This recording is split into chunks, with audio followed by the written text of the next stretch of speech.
Andrew, talk us through the key numbers. What do we need to know? Well, they promised us an eye-watering deficit, and that's exactly what we got. Let's have a look at these key numbers.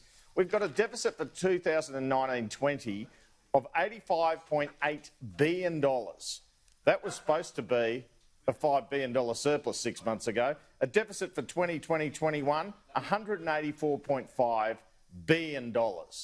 And it is actually likely to be more, because we heard the Prime Minister the other day not rule out extending the coronavirus supplement past December, not rule out extending the JobKeeper program in some form past March, and we heard Matthias Cormann, the Finance Minister, talk about tax incentives in the budget.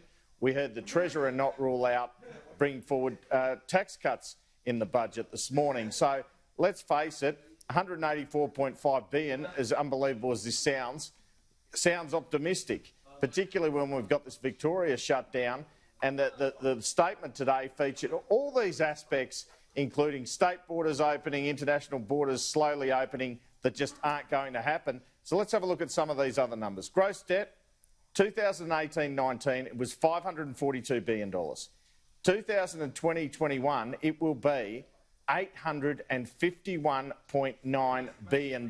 Now, the argument always was we're better able to deal with this crisis than other countries because we've got a lot less of a debt to GDP ratio. Some countries owe almost their entire GDP. Well, this has taken the percent of GDP of our debt from 27.8% in 18-19 to 45%. We're nearly halfway there in 2021.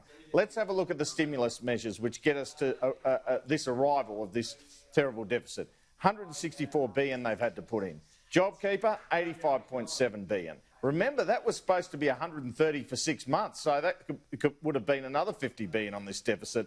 Lucky for the government and for the taxpayer, it ended up costing less. Boosting cash flow for employers' subsidy, $31.9 billion. Income support, including the coronavirus supplement, $16.7 billion. Payments to support households, those are all those $750 payments they did in July and March, $9.3 billion. Infrastructure, $3.8 billion. Aviation, $1.9 billion. Increasing the instant asset write-off, $1 billion. The home builder grant, remember that with much fanfare during the Ed Monero campaign, $680 million. For the arts, $400 million. Childcare subsidies, $2.39 billion. A total of $164 billion. On top of that, Kieran, health measures related to this crisis have cost $9.4 billion, twice what the surplus was supposed to be 6 months ago, just for the health measures. Bushfire response, $2.4 billion. And now let's have a look at the unemployment rate. I think this is optimistic, although if they keep JobKeeper in some form, maybe you get to this stage, but then how much is it about supporting business and how much is it about masking the unemployment rate if it continues? In 2018-19, the unemployment rate was 5.2%. 19-20, 7%. They're forecasting a peak in December, 9.25%. I think that's optimistic to say it'll peak there. 2020-21, 8.75%. They are saying it will be. Mostly concerned with people coming off the JobKeeper program, which of course they're looking to wean businesses off. Now, wage growth was 2.3, going to be 1.75, and the following year, 1.25% wages growth, Kieran. Let's bring in Ticky Fullerton now. Ticky, I noticed Standard & Poor's reaffirmed the AAA credit rating. How did the market, the rest of the business community respond to these numbers and the Treasurer and Finance Minister today, Ticky? Look, I think the market responded fairly warmly to this. I mean, the market is just up at the moment in positive territory. But the expectations were, I think, from some economists that actually that deficit of $184 billion would have been a lot worse. So I think the market, all in all, is reasonably happy with the way this has been presented. As Andrew said, running through those numbers, and the Finance Minister said, this is an economic statement. It is not a budget. The budget comes in August. But having said that, the sort of assumptions that we're looking at now, it is really a moment in time. We don't know what's going to happen in Victoria.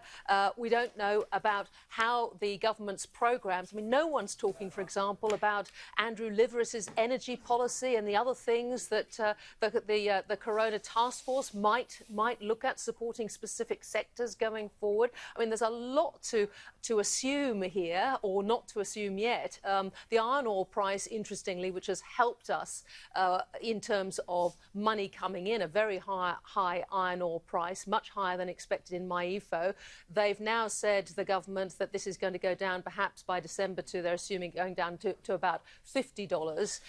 Now that, to me, is actually very conservative. So in some ways they are being conservative from the assumptions that we've got here. In other ways, these are really rubbery figures, I think, particularly, as Andrew points out, on the unemployment side, and to what extent an extended JobKeeper sort of covers all of that up. And going to the credit rating there, yeah, Standard & Poor's have come out confirming that they were on negative watch very recently of our AAA sovereign rating, and they've said no. As it is now, Australia keeps its AAA credit rating, which is terrific. And part of that, Kieran, is because we really dodged a bullet again with our relationship with China and through the mining boom, through the GFC. So a lot of the other countries who ended up with that high debt-to-GDP ratio we've been talking about is partly because they really haven't recovered from the financial crisis before. And so we are in a relatively good position to hit this.